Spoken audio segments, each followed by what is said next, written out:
Guys नमस्कार। मासुको अचार बनाउनलाई यसरी पहिला सुरु मासुलाई भुट्ने अनि यसरी डीप फ्राई गर्ने मासुलाई। त्यसपछि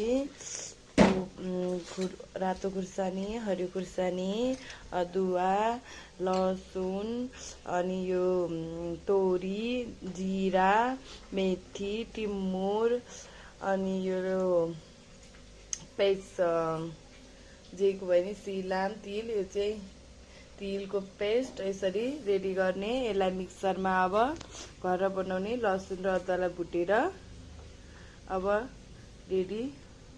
यसरी रेडी सामानहरू। लसुन र अदुवालाई नि यसरी पुर्याउने रातो बनाएर अनि झिकेर यो फ्राई गरेको मासुमा मिसाउने।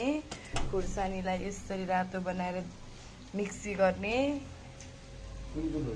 अब यसरी अलिकति बेसार, अलिकति नुन स्वाद अनुसार अब कतिको खाइन्छ फ्राई गरेर यसरी हालेपछि यसरी खुर्सानीले मासुलाई झानिदिने अनि अब मोल्दिने।